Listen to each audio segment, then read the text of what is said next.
एकलव्य अपने गुरु के प्रति समर्पित, और उस समर्पण का फल ये कि 4 उँगलियों से बाद में एक युद्ध किया था, जिन्होंने भगवान शंकर को भी थोड़ा-सा हिलाया था। तो ये गुरु की कृपा थी। बाकी जो लोग जातियों पर बात करते होंगे, उनके ज्ञान अधूरे हैं। उन्होंने चुना था, गुरु बनाया था। अंगूठा आपने नहीं दिया, अंगूठा ज़बरदस्ती जाके काट नहीं लिया था उन्होंने। कहा था, क्या अंगूठे दे सकते हो? एकलव्य ने कहा, हे गुरुदेव, मैं जानता हूँ कि आपकी कृपा होगी तो अंगूठे की भी क्या ज़रूरत है, बिना अंगूठे के भी मैं तीर चला पाऊंगा। पंगु गिरी चढ़ता है, आपने पढ़ा है ना, यत कृपा तमहम वंदे परमानंद माधवम। जिसके ऊपर परमानंद की कृपा हो, माधव की कृपा हो, गुरु की कृपा हो, तो वो पंगु होगा तब भी गिरी चढ़ जाएगा।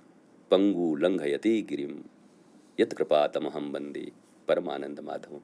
तो वो तो अद्भुत कैरेक्टर हैं, गुरु भक्ति की अद्भुत मिसाल हैं।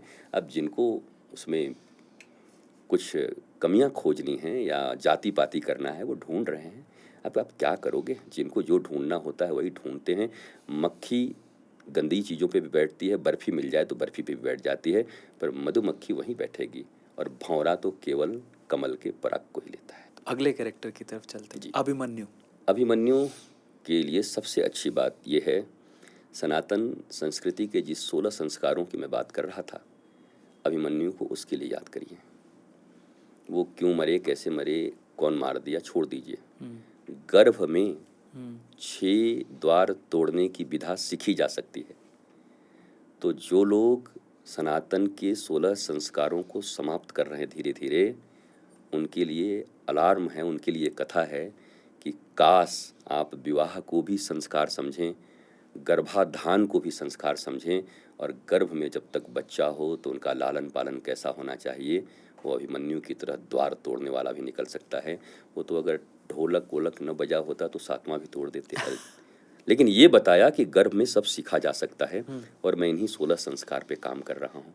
इसलिए अभिमन्यु तो मेरे लिए, अभिमन्यु और प्रहलाद जी, ये 2 मेरे लिए गर्भ में सीखे हुए वो महान बालक हैं, जो विज्ञान और भारतीय दर्शन को कह रहे हैं कि विवाह संस्कार ठीक कर लीजिए।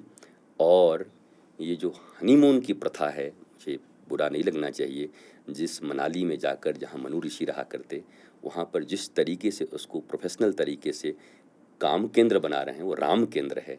और इस पर मैं कभी विशेष बात करूँगा।